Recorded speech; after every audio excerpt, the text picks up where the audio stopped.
Welcome back, everyone. We're diving into a world today that, I gotta admit, it both fascinates and terrifies me, the world of serial killers. It is a fascinating topic. A lot of people are interested in it. Yeah, you guys wanted to understand the reality behind the headlines, so we've got a whole stack of books here, research articles, even some firsthand accounts we're going to look at today. It's going to be a fascinating deep dive.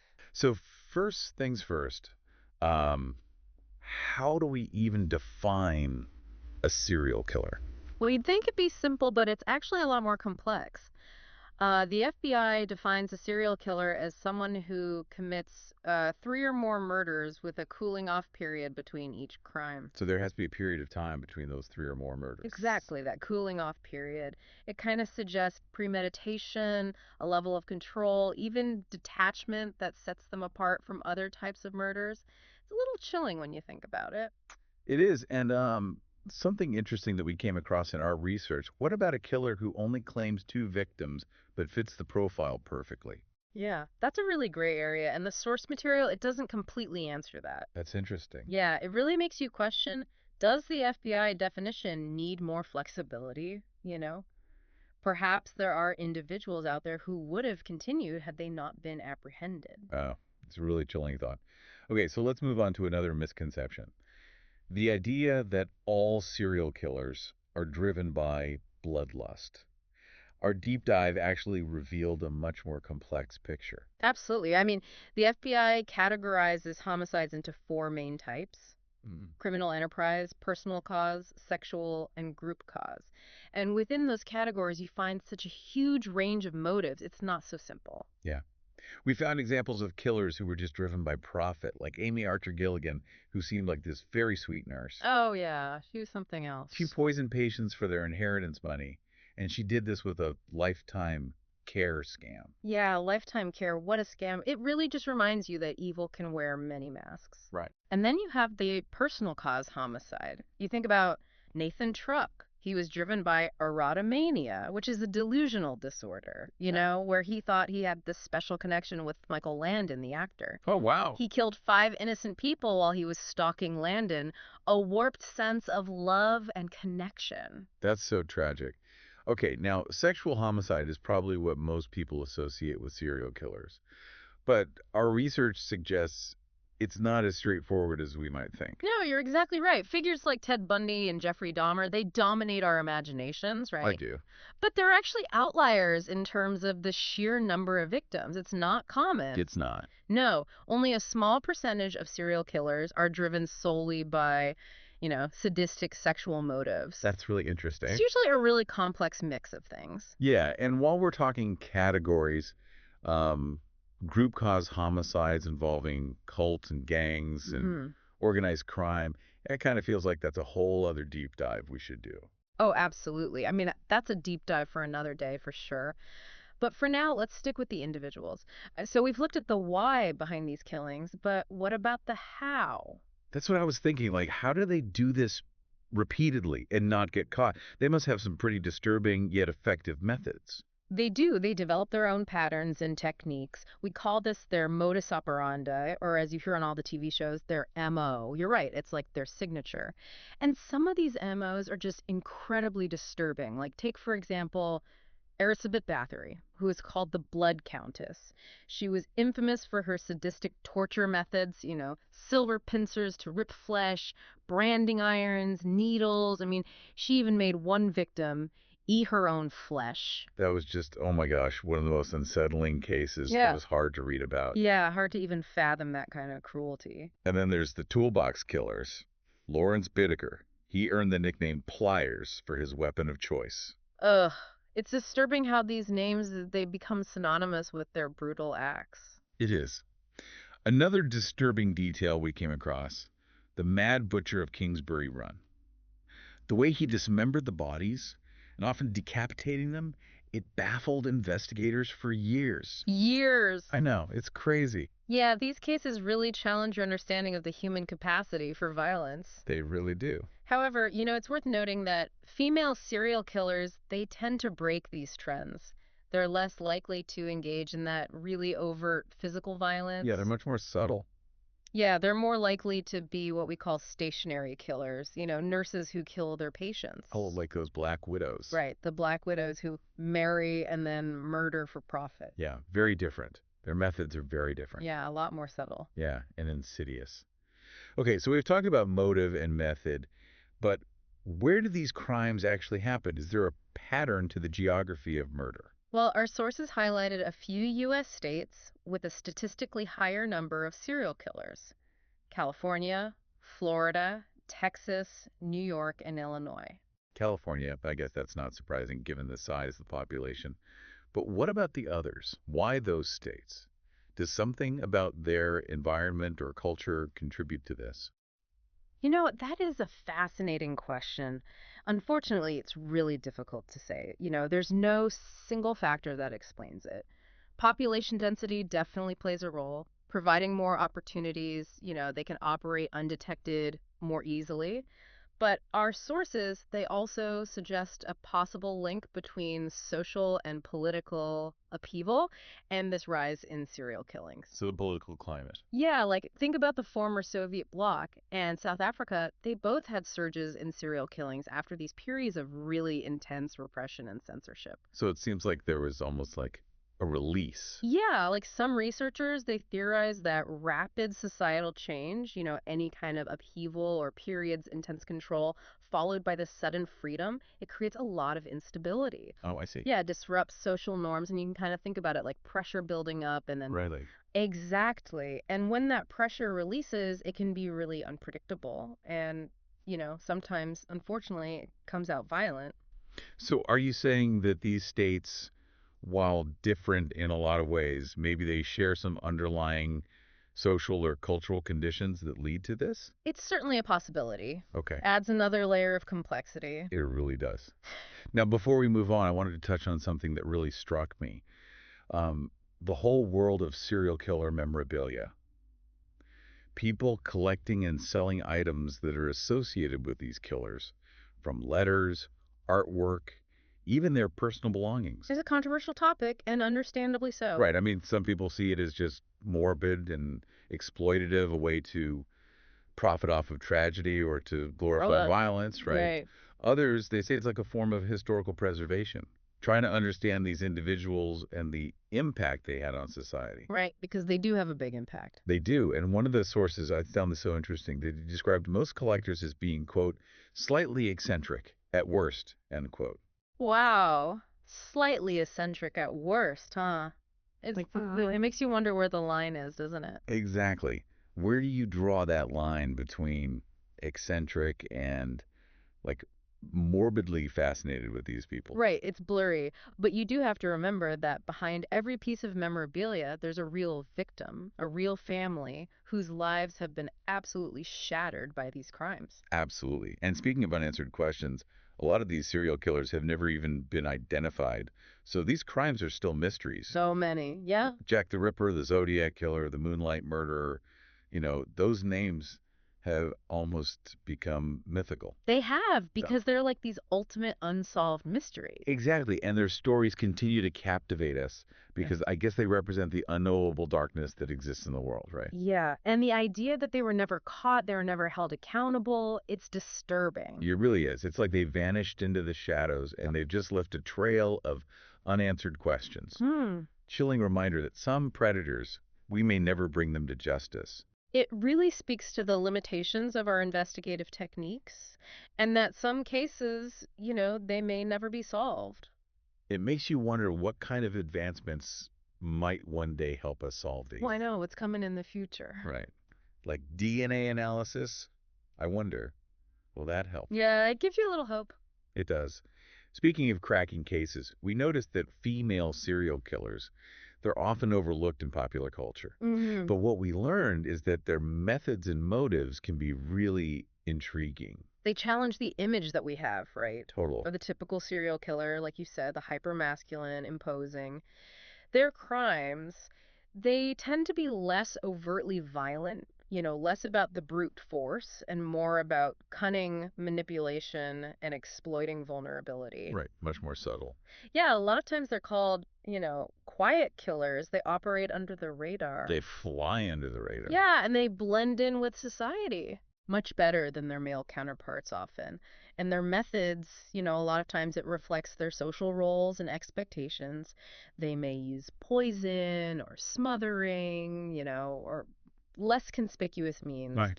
Makes sense. things that often go undetected for much longer. That makes sense. And their motives are just as complex and diverse as their male counterparts, right? Yeah, So, I mean, some are driven by financial gain, right. like in the case of Bell Gunnet. Bill Gunnis, yeah. Others, it almost seemed like they operated from a warped sense of compassion, like they almost wanted to control over life and death.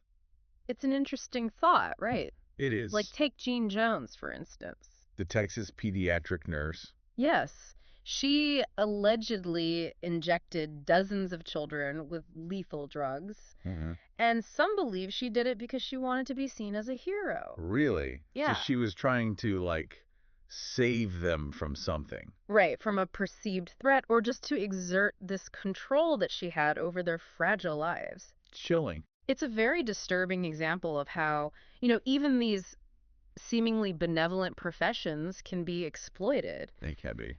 for really nefarious purposes. And it makes you think about the nature of evil. Like, can it lurk beneath this, veneer of compassion? Can good intentions be twisted? That's a deep question. It is. It is. Okay, so we've talked about like the capture and prosecution of these individuals. Yeah. Can you walk us through the complexities of bringing a serial killer to justice? Well, it's a long and complex process, and it often involves multiple jurisdictions, tons of evidence, and of course, you have to consider the emotional toll on the victim's family, who has to go through this whole long and drawn out legal process. Yeah, it's a lot for them to go through. Yeah, you're trying to find this balance between seeking justice and protecting the rights of the accused. Yeah, because they still have rights. They do. And the trials themselves can be really costly and time consuming.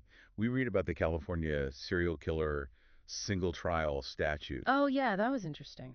It seems like an attempt to streamline these trials to save money. Right. But even that approach has controversy around it because it brings up questions about the fairness Yeah. and if the defendant can actually mount a proper defense when they're facing all these charges at the same time. Yeah, it really does seem like every aspect of serial murder is just riddled with these ethical and legal Well, it's complexities. so complex, Yeah. It reflects really the messiness of human behavior. especially the criminal mind. Yes.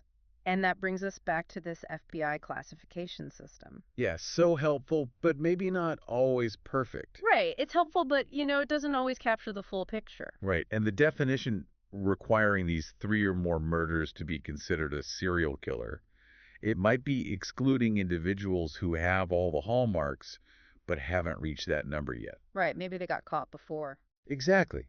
So then that raises the question, does the system need to be looked at again? Are there killers out there that we're missing them because they don't fit neatly into these categories? It's a really good question, and it continues to challenge the experts in the field. Yeah, Human behavior, it doesn't fit neatly into boxes, and the study of serial killers, it's constantly evolving as we learn more. that makes sense. Yeah. I feel like this deep dive has been a real eye-opener. We went beyond these sensationalized headlines and explored this reality, Mm. defining what a serial killer even is, unpacking their motives and methods, the challenge of bringing them to justice. It's been fascinating but unsettling. It has been, but remember, we've only scratched the surface. We have. This is a complex topic. There's always more to learn. Absolutely. So stay tuned because we're just getting started. Yeah.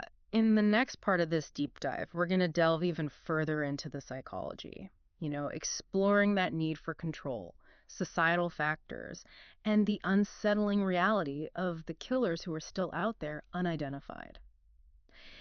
Thinking back to all those cases, it just really strikes me how much we still don't know about these individuals. Even the NBI's 4 categories, They're helpful, but they don't always paint the whole picture. That's true. Like, remember we were talking about the FBI's definition? Yeah. You have to have 3 or more murders to even be classified as a serial killer. Right. Well, what about that killer that maybe only claimed 2 victims, but they fit the profile? Exactly. The definition doesn't seem to take those individuals into account. Like, what if they would have gone on to kill more, but they got caught?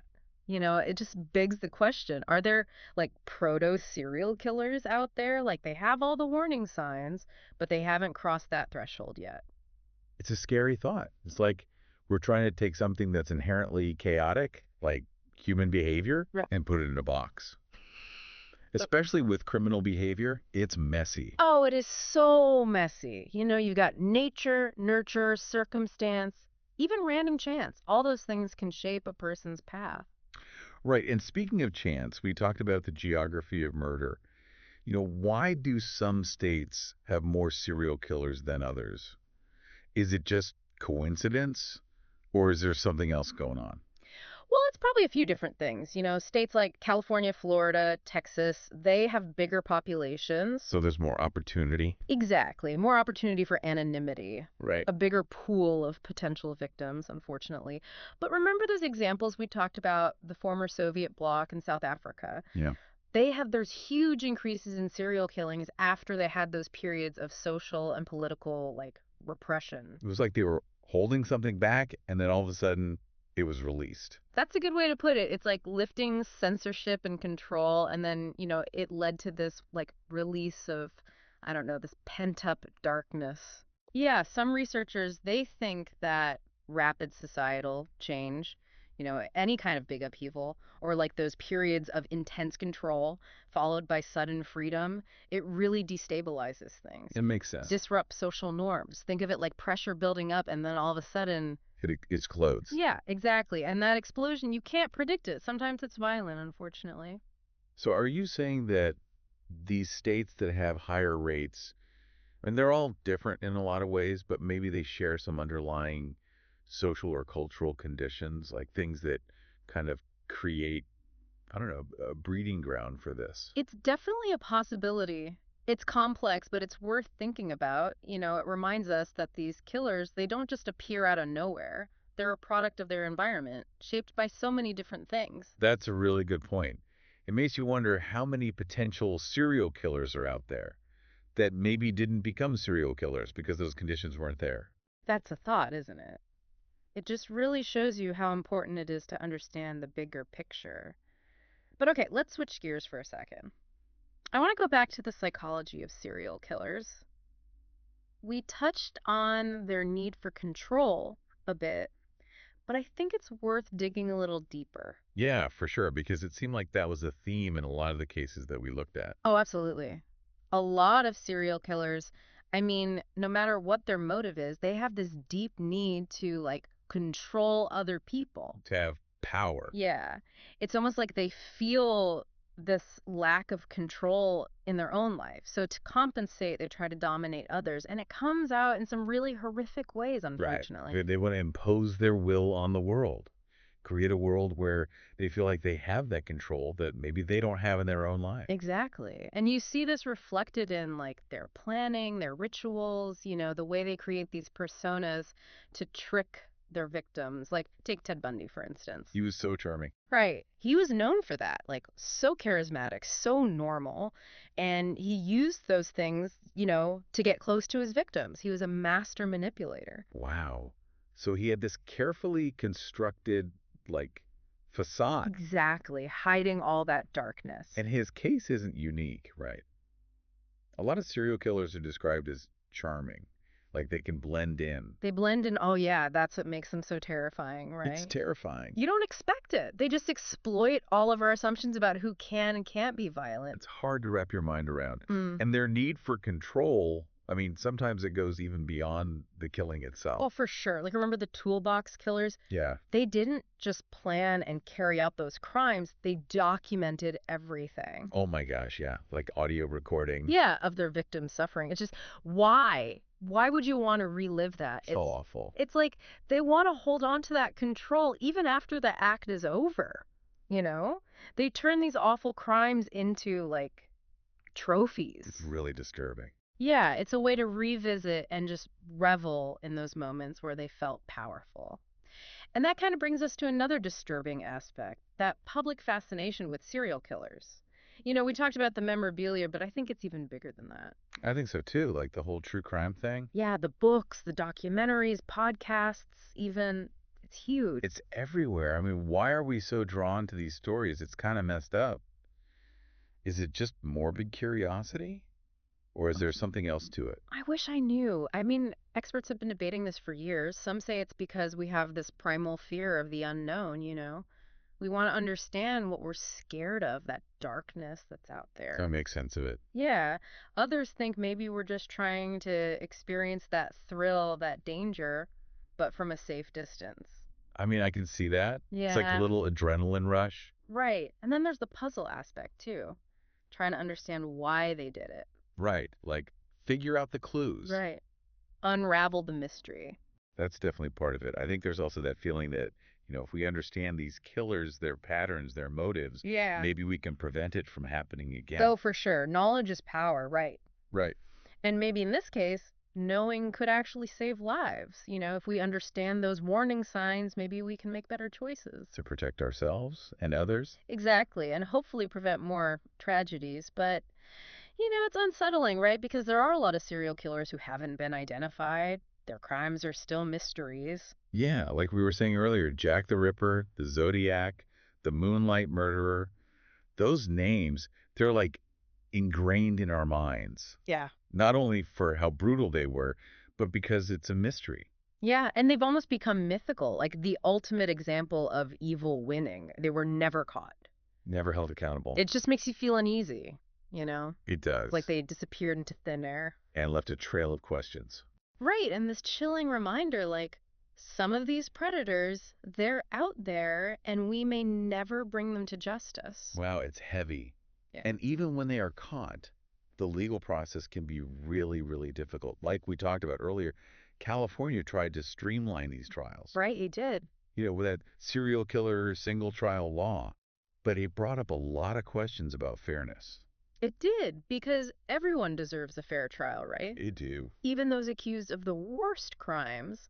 It's not just about catching them, it's about making sure it's a fair process, respecting everyone's rights. It's complicated. Mhm. On one hand, we want justice. We want the victims' families to have closure. Absolutely. But we also have to uphold the law. Okay, now I want to switch gears again and talk about the psychology of female serial killers. Because their methods and their motives are often really different from what we expect. Oh, they are. They don't fit that stereotype, the big, strong, scary guy. Right, exactly. Their crimes, they tend to be less violent, less about brute strength, and more about being clever, Manipulating people. Yeah, and taking advantage of vulnerability. A lot of times they're called quiet killers because they just fly under the radar. They blend in. They do. And, their methods, they often reflect their roles in society. They might use poison, smothering, things that aren't as noticeable. But they go undetected longer. Exactly. And their motives, well, they can be just as varied as their male counterparts. Some, like Belle Gunness, they're motivated by money. But others, it almost seems like they're driven by, I don't know, this warped sense of compassion. Like they want to control life and death. Yeah, maybe. Like Jean Jones, the nurse in Texas. She allegedly injected all those kids with drugs, and some people think that she did it because she wanted to be the hero. Wow, that's messed up. I know, like she was trying to save them, either from some threat that wasn't real or just, exert control over these innocent lives. It's scary to think about. We put our trust in nurses and doctors and people in those professions. That we do. We have to. But it just shows you how even those roles can be twisted. And it makes you think, what is evil? That's a big question. It is. Can good intentions go bad? Can someone seem compassionate on the outside but have this darkness on the inside? It's really hard to wrap your mind around. It is. And all these cases, they just remind us that there's no one-size-fits-all serial killer, man or woman. They're individuals. That's so true. We're still trying to understand what makes someone do these things. It's like a puzzle we may never solve. Right. But even though we might not ever fully understand, we can still study them. Try to learn from their patterns, try to make society safer. Yeah, so maybe we can prevent it from happening. Exactly. Okay, so we've covered a lot in this deep dive. We've talked about the definitions, the motives, methods, where it happens, the psychology. I mean, we've really gone in depth. But what does it all mean? That's a good question. We've looked at all these little pieces. Right. Now let's try to put the puzzle together, Yeah, right? make sense of it. So what are some of the big things you hope people will remember from everything we've talked about? Well, I think it's really important to remember that not all serial killers are the same. They come from all different backgrounds. Totally different walks of life. Exactly. And their motives, I mean, they're complicated. There's no easy answer. We can't just rely on those It's stereotypes. like you can't just assume they're all loners Mm, or that they're all sadistic, evil people. yeah. I mean, it's much more complicated than that. And that brings up another really important point. Our understanding of all of this, it's always evolving. It's changing. Yeah, all the time. New research, new ways of investigating, even just changes in our culture, it all changes how we view this whole phenomenon.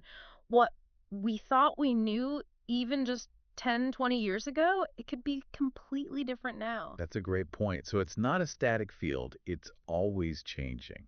Exactly, it's dynamic. But the thing I really hope sticks with everyone long after they finish listening is this. Behind all the statistics, the files, the headlines are real people, real victims, real families that are hurting. And we can never forget that. That's so important. It's easy to get caught up in all the details, Yeah. the profiles, the investigations, Hmm. but those are real people who lost their lives. Real lives that were cut short, families that are devastated. It's real. It is. So as we wrap up this deep dive, let's take a minute to think about those victims. Think about the people that they left behind. Their stories matter and their pain matters. Their memories, too. Okay, now before we go, I want to touch on something again that we talked about earlier, the public's fascination with this topic. Yeah, true crime is so popular. I know it's everywhere you look. Why are people so drawn to this? It's kind of a dark subject. It is. I mean, experts have been asking that question for decades. Some think maybe it's this primal fear, we're scared of what we don't understand, and so we're drawn to it. We want to make sense of it. Right. Others think, well, maybe we just want to experience that danger, but from a safe distance, like get a little rush without actually putting ourselves in harm's way. Yeah, I could see that. It's like a safe way to get close to something dangerous. And then there's also that puzzle aspect. We want to figure it out. Right. What made this person do this? Put the clues together. Exactly. Solve the mystery. It's fascinating. I also think there's this idea that if we can understand it, maybe we can prevent it. Oh, that's a good point. Knowledge is power, right. And maybe in this case, knowing is what saves lives. If we can spot those warning signs, those red flags, we can make better choices. We can protect ourselves and the people we care about. And hopefully stop it from happening in the first place. Exactly. Well, I think that's a good place to wrap things up. I agree. This has been quite the deep dive, I'd say. We went into the darkest parts of the human mind, tried to make sense of it. Yeah, we looked at their motives, how they do it, the mysteries that are still unsolved, and we learned that these aren't just monsters, they're complicated people. Shaped by so many factors. Yeah.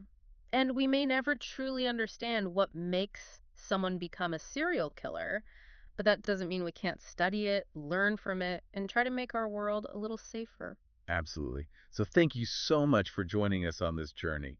It's been intense and a lot to think about, and we hope that now you have a better understanding of this world, the challenges we face in bringing these criminals to justice, and most importantly, we hope you'll never forget those victims and their families. And remember, this isn't the end. There's so much more to learn. So stay curious, stay informed, and never stop asking questions. Those are great words to live by. Keep researching, keep exploring, and come to your own conclusions. Yeah, and maybe even join us again for another deep dive.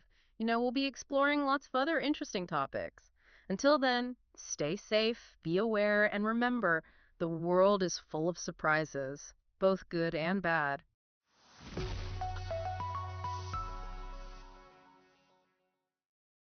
Thank you so much for tuning in to this episode of Mindful Echoes. We truly appreciate your time and support as we explore ideas that spark thought and inspire growth. If you enjoyed today's discussion, don't forget to hit that like button and share this video with someone who might find it valuable. Also, make sure to subscribe to our channel and click on the bell icon so you never miss a new episode. We've got plenty of exciting conversations coming your way. Your feedback means the world to us, so feel free to drop a comment below with your thoughts or suggestions for future topics.